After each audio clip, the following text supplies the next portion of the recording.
सरकार द्वारा। पर आज हमारे सदन के सबसे प्रिय विपक्षी नेता सौरभ जी की कविता सुनकर लगा, अजी तुम तो ठहरे परदेसी।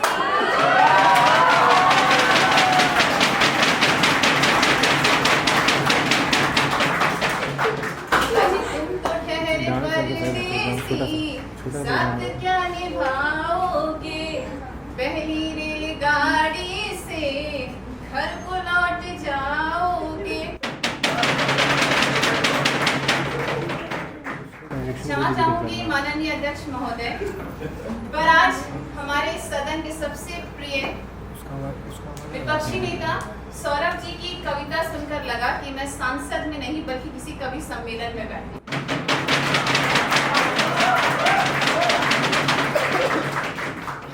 लेकिन देश के खिलाड़ी पदक सिर्फ कविता से नहीं, नीति और सुविधाओं से जीतते हैं। मैं युवा कार्यक्रम एवं खेल मंत्री के रूप में इस अविश्वास प्रस्ताव का जोरदार विरोध करती हूँ। विपक्ष कहती है कि सरकार युवाओं के लिए काम नहीं कर रही।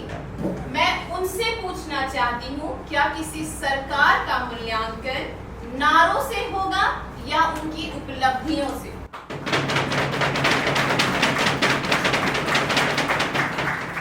इस भरी सभा में विपक्षी दल ने खेलों की उपेक्षा की है।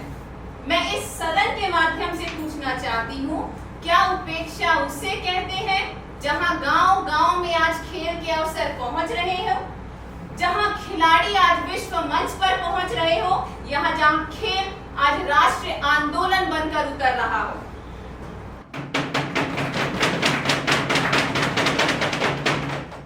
माननीय अध्यक्ष महोदय, अब मैं सदन का ध्यान थोड़ा सा यहाँ खींचना चाहूंगी।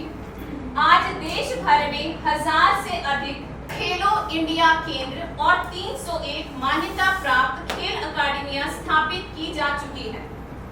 हमारे द्वारा सिर्फ मैदान ही नहीं बनाए गए बल्कि 2700 से अधिक प्रतिभाशाली खिलाड़ियों के लिए उन्हें पहचान कर उनके लिए कोचिंग, उपकरण और चिकित्सा सहायता भी प्रदान की गई है। फिट इंडिया आंदोलन के माध्यम से 21 करोड़ से अधिक नागरिकों को फिटनेस अभियान से जोड़ा गया है। यह केवल सिर्फ खेल नहीं बल्कि एक स्वस्थ भारत का संकल्प।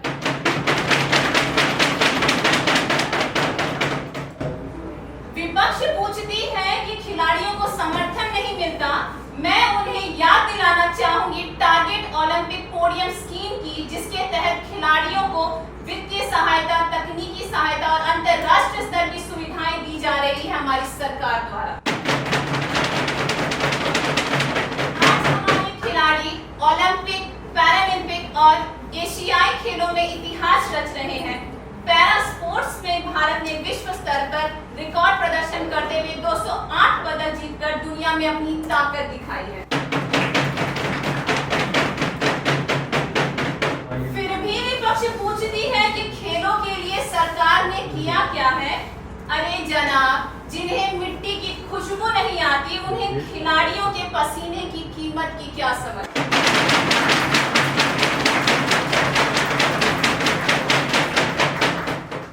जब नीयत साफ हो, नीति मजबूत हो और नेतृत्व दूरदर्शी हो, तब खेल केवल प्रतियोगिता नहीं बल्कि राष्ट्र निर्माण का माध्यम बनता है। माननीय अध्यक्ष महोदय, आज हमारी सरकार सिर्फ बेटी बचाओ बेटी पढ़ाओ ही नहीं करती, बल्कि यह प्रमाण है कि हमारी सरकार बेटी खिलाओ और बेटी बढ़ाओ और बेटी जिताओ की दिशा में काम कर रही है।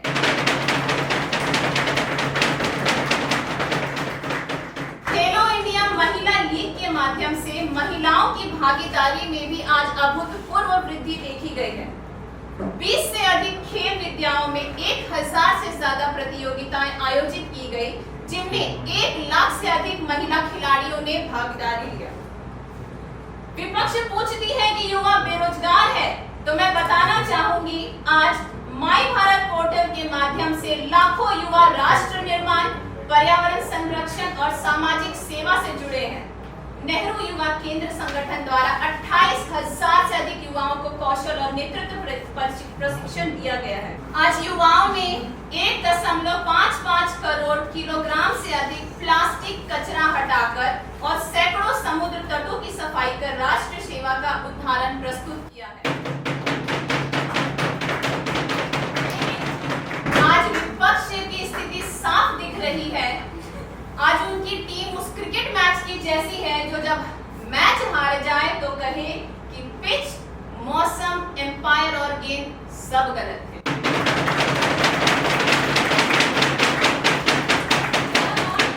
जरा गौर कीजिएगा, जनता ने आपको विपक्ष में बिठाया है। जनता के फैसले पर अविश्वास प्रस्ताव आप ही ले आए। आप मानते हैं कि अविश्वास प्रस्ताव का अधिकार आपके पास है, लेकिन देश यह भी देख रहा है कि 140 करोड़ लोगों का विश्वास किसके साथ है।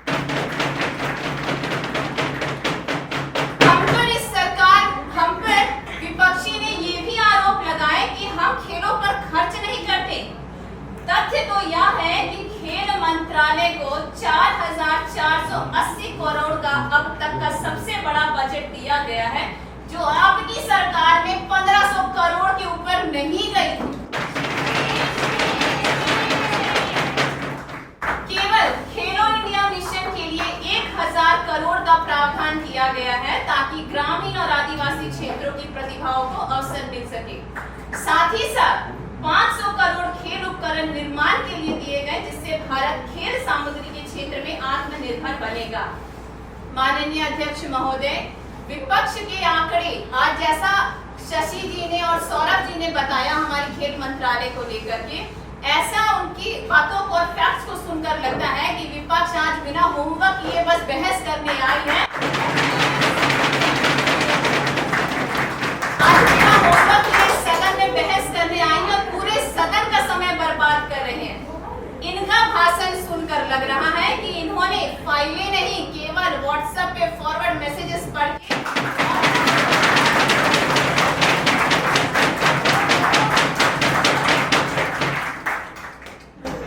विपक्ष आरोपों की राजनीति कर सकते हैं आप, लेकिन देश परिणाम देख रहा है। जहां कभी भारत सिर्फ भागीदारी के लिए जाना जाता था, आज भारत पदक जीतने के लिए जाना जा रहा है। जहां कभी प्रतिभा संसाधनों की कमी से रुक जाती थी, आज सरकार उसे मंच, साधन और सम्मान दे रही है। इसीलिए मैं पूरे विश्वास के साथ कहती हूँ कि हमारी सरकार खेलों की नहीं, खिलाड़ियों के सपनों की सरकार है। हमारी सरकार मैदान नहीं, भविष्य बना रही है। माननीय अध्यक्ष महोदय, एक समय था जब भारत अंतरराष्ट्रीय खेलों में सिर्फ भागीदारी के लिए जाना जाता था, लेकिन आज स्थिति यह है कि दुनिया भारत को मेजबानी सौंप रही है और भारत दुनिया को चुनौती दे रहा है। भारत को 2030 कॉमनवेल्थ खेल तथा 2028 विश्व इंडोर एथलेटिक्स चैंपियनशिप की मेजबानी का अधिकार मिला है। यह साफ दर्शाता है कि आज विश्व भारत को एक उभरती हुई खेल महाशक्ति के रूप में देख रहा है। फिर भी विपक्ष पूछता है कि किया क्या है। अरे हम कहते हैं कि जरा मैदान तो देखो। जहां कभी सपने सीमित थे, आज तिरंगे की ऊंची उड़ान तो देखो।